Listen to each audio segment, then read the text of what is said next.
You know, um, you know that really specific feeling when you're at the tail end of an epic family camping trip? Oh, yeah, like when everything is just covered in dirt. Right, exactly. You've seen incredible things. You've been living out of backpacks, but now you are just completely, exhausted. You're stuffing the last sleeping bag into the trunk. The snacks are practically gone, and your brain has just shifted entirely away from exploration. Yeah, it's hyper-focused on the journey back to your own bed. Yes, it's a very distinct, kind of universal mix of triumph and extreme fatigue. The psychological pivot from adventure mode to transit mode is jarring. I mean, even just on a normal road trip. Well, yeah, and that relief makes total sense down here on Earth. Yeah. But let's scale that up a bit. I want you to imagine that exact same feeling of packing up the cabin, except the vehicle you are riding in is traveling at 400 miles per hour. Which is, slightly faster than your standard minivan. Just a little bit. And your driveway is currently over 100,000 miles away, and you're entirely surrounded by a fatal vacuum.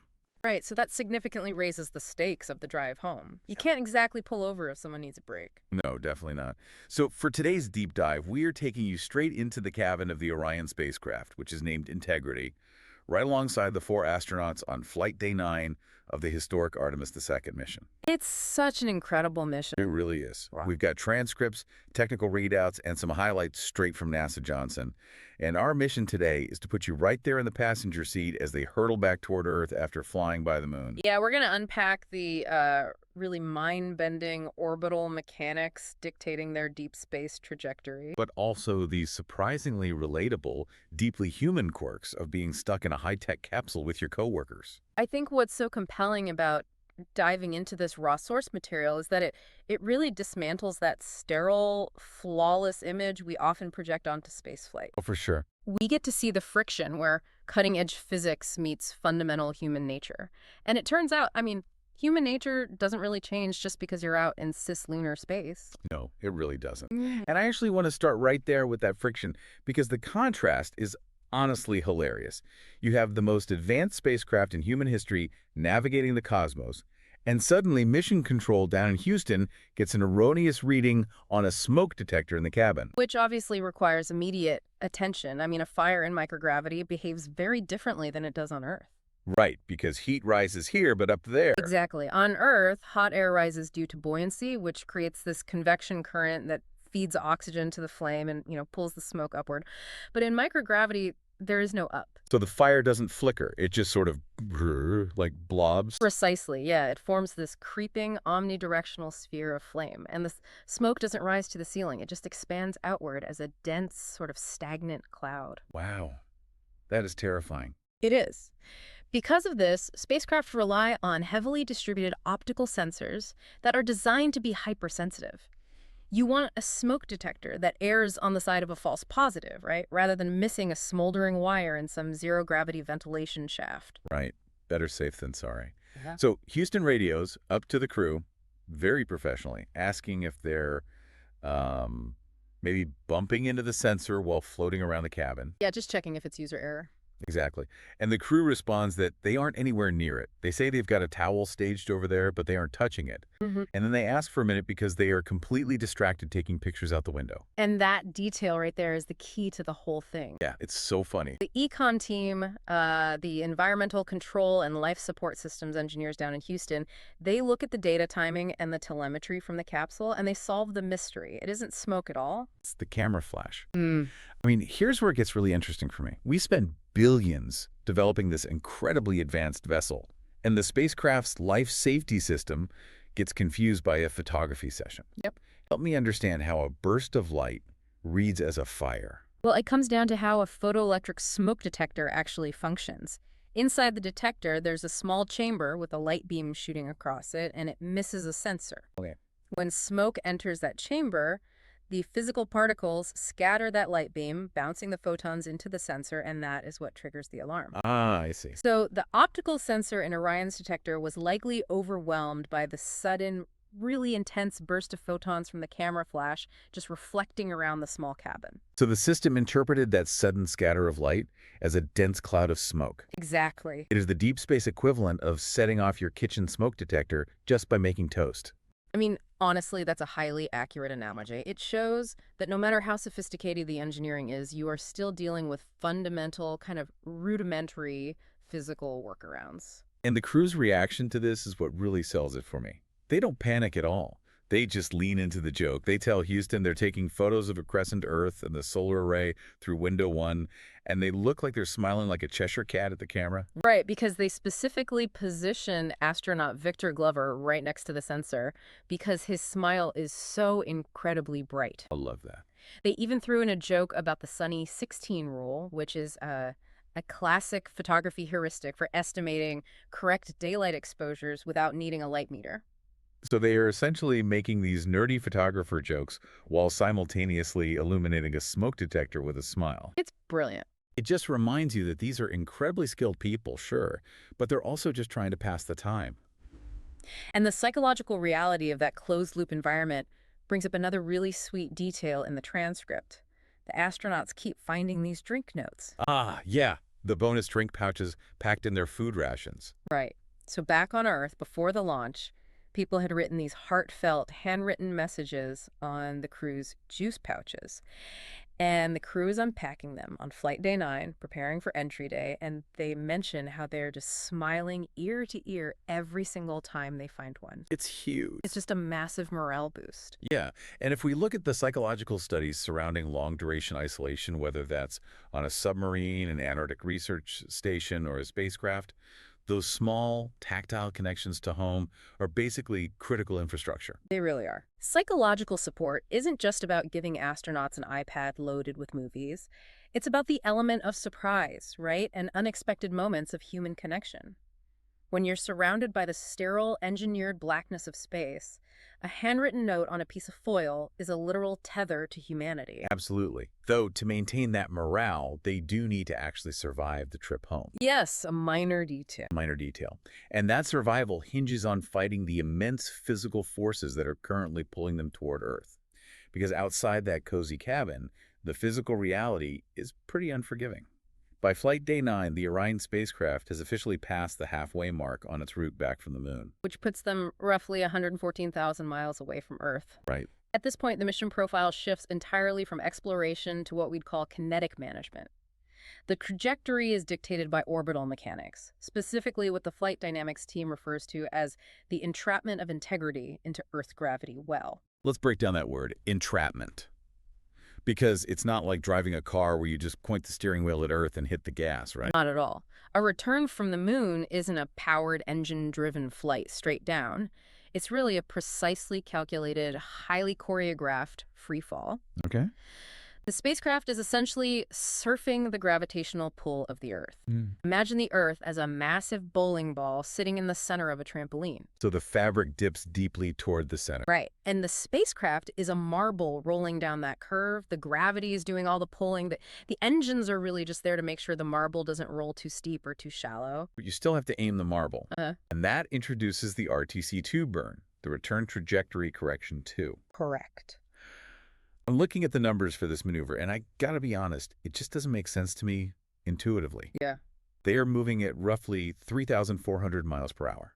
And to fine-tune their path, so they can safely hit the atmosphere and splash down off the coast of San Diego on Friday, April 10th, they use the 8 auxiliary pulse thrusters on the service module. And what's fascinating here is the duration and output of that burn are practically microscopic relative to their overall momentum. Exactly. The thrusters fire for exactly 9.41 seconds. And that changes their velocity by just 5.37 feet per second. Which is incredibly small. I mean, that is essentially a brisk walking pace. So what does this all mean for the spacecraft? How does a 5-foot-per-second nudge matter when you're hurtling at thousands of miles an hour over 100,000 miles away? Well, it requires understanding angular momentum and trajectory amplification. In orbital mechanics, geometry is basically everything. A minuscule angular adjustment made incredibly far away from your destination has a massive compounding effect over distance. Oh, I see. If they're off by a tiny fraction of a single degree when they are 114,000 miles out, that error multiplies every single mile they travel. So it's kind of like driving on the highway. If you are 100 miles away from your exit and you use just your pinky finger to tap the steering wheel, right, adjusting your angle by a fraction of a degree, that tiny tap ensures you perfectly hit an off-ramp 3 states away. If you don't make that tap, you end up driving into a ditch. That is the exact mathematical principle. We often hear that cliche of spacecraft skipping off the atmosphere like a rock on a pond. Right. But a better way to visualize entry is hitting a dense fluid. Think of the Earth's atmosphere like a swimming pool, and the spacecraft is jumping from a high dive. If you come in perfectly angled, you slice into the water safely. But if you belly flop, Yeah, if you belly flop, the surface tension of the water acts like concrete. ouch. So that 5.37 foot per second change ensures they don't belly flop into the atmosphere and burn up, or come in too shallow and bounce back out into deep space. Precisely. It prevents them from missing their narrow entry corridor by thousands of miles. And this is a continuous process. This was just the second of 3 planned burns. They did the first one on flight day 7, and the final adjustment happens on flight day 10, mere hours before they hit the atmosphere. Okay, so that trajectory gets them home. But we also have to look at the why behind the physics. Why are they out there executing this orbital ballet in the first place? It's a great question. During Flight Day 9, Johnson Space Center Director Vanessa Weish gave some remarks that really put the scale of this into perspective. She did, yeah. She anchored this flight in its historical context. This is the first deep space human exploration since the Apollo missions concluded in 1972. I mean, it has been over half a century since human beings looked back at the Earth from this distance. But she explicitly framed this not as a nostalgic repeat of Apollo, but as the inauguration of the Artemis generation. The goal of Artemis II is to prove the Orion capsule is ready to sustain human life, so that the next missions can build a permanent base on the lunar surface, and eventually use that as a staging ground for Mars. Artemis II is the prologue, it's not the finale. Which necessitates a very different approach to spaceflight.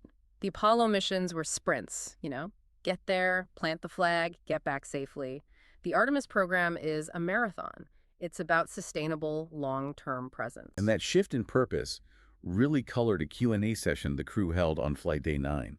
They were fielding questions from constituents, mediated by several members of Congress. Including Senator Cruz, yeah. Right, and just to be clear for you listening, we're impartially relaying this event. We're not endorsing any political figures or taking any sides here. We're focusing purely on the human interest questions that were asked on behalf of the voters. Because honestly, what stood out in the transcript wasn't policy or politics. The questions were surprisingly emotional. Yeah, they really stripped away the bureaucratic framework and got down to the core human drive of why we explore the unknown. Like one of the questions was directed at astronaut Christina Koch. A constituent asked her, if you could go back in time and talk to your 10-year-old self, what would you tell her about going to the moon? And the anecdote she shared just perfectly encapsulates that generational bridge between Apollo and Artemis. She talked about a childhood family vacation to the Kennedy Space Center. She's 10 years old, posing for a photo with her family in front of the massive Saturn V rocket. Yeah. And she remembers buying a poster of the famous Earthrise photo. You know, that iconic image taken by the Apollo 8 crew where the Earth is peeking over the barren lunar horizon. Everyone knows that photo. Right. And she took it home to hang in her childhood bedroom. And she reflects that if she had told that little girl, she would one day launch from that exact same complex, travel 250,000 miles, and see that exact same Earthrise view with her own eyes. That's why. The little girl never would have believed it. Even Cook admitted she still kind of couldn't believe it while it was happening. But she chased the dream anyway. And the contrast here is so vivid. During Apollo, astronauts were exclusively male military test pilots. Right. Now, we have an Artemis astronaut recounting how the imagery of those early missions inspired her as a little girl to become a scientist and push the boundary even further. It proves that the cultural artifacts of exploration, like a simple poster on a child's wall, are the actual blueprints for the technical realities of tomorrow. Inspiration is a very tangible asset in spaceflight. Definitely. Though, true to form, the crew didn't let the Q&A get too overly sentimental for long. Of course not. Someone asked the inevitable hypothetical. If Hollywood makes a movie about this mission, who would play them? A classic icebreaker. Oh, yeah. Commander Wiseman totally deflected it for himself, saying casting was above his pay grade. But he guaranteed that Victor Glover would be played by Buzz Lightyear. Which is a fantastic piece of banter. It really highlights the deep camaraderie they've built. You don't make those kinds of jokes unless you implicitly trust the people you're flying with. Absolutely. But then the conversation shifted to a question submitted by a voter from Indian River County. And this was the moment in the transcript that really forced me to pause. This person asked what the crew's thoughts were while they were on the dark side of the moon. Now, we should probably clarify the terminology there because the space-literate audience knows that dark side is a bit of a misnomer.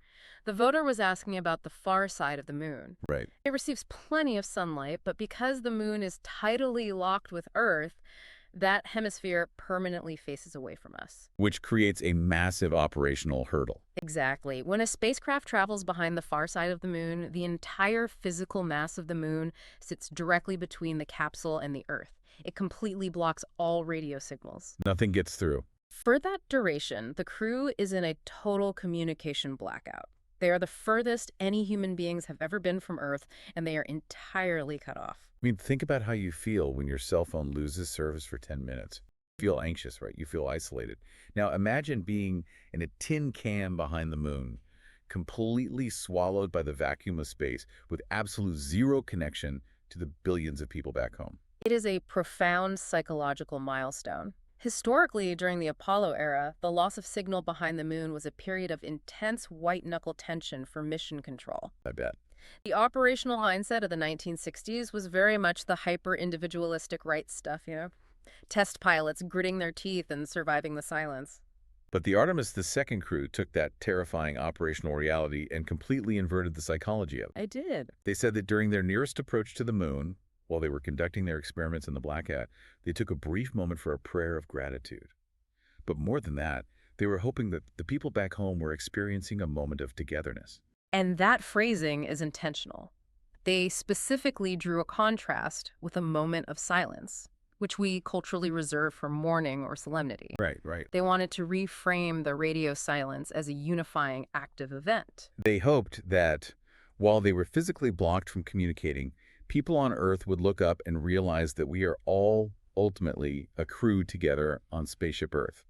Just as the four of them had to rely on each other aboard Integrity, the 8 billion of us rely on each other down here. Yeah. They use the ultimate physical isolation to feel more profoundly connected to humanity than ever before. It's a radical departure from the Cold War space race mentality.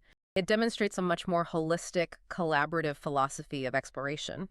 They prove that the challenges of deep space aren't just engineering problems to be solved with thruster burns. They are catalysts for shifting human perspective. And that perfectly synthesizes what Flight Day 9 really represents. It isn't just about the rigid laws of orbital mechanics or confirming life support telemetry or doing a roll call of technical milestones before splashdown. It is this beautiful, messy intersection of complex physics, a grand historical legacy, and four humans sharing jokes, drinking from pouches with handwritten notes, and trying to articulate the awe of the cosmos for the rest of us. It's the micro and the macro happening simultaneously. You have a microscopic 9-second thruster burn securing their physical survival, while a philosophical reframing of silence secures the mission's cultural legacy. Well said. But looking at the source material, it does leave us with something really provocative to mull over. Building directly on what Vanessa Weiss said about this mission being the stepping stone to a permanent moon base and eventually an outpost on Mars. Right. We are actively laying the groundwork to become a multiplanetary species. The Artemis generation is preparing for missions that won't just last a few days, but months or potentially years in deep space transit. Right. So think about that total radio blackout behind the moon, that Yeah. profound, undeniable isolation. If we start sending humans on 2-year or 5-year missions to Mars, how will that extended deep isolation, far beyond a brief 45-minute blackout behind the moon, fundamentally change human culture? That's a huge question. Will living on Mars permanently sever our psychological connection to Spaceship Earth, creating an entirely new branch of human society? Or will gazing across millions of miles of empty, fatal vacuum ultimately make the human race feel even more deeply united? It's like packing up that car after the family camping trip, but suddenly realizing the trip's never really over. The road just keeps going.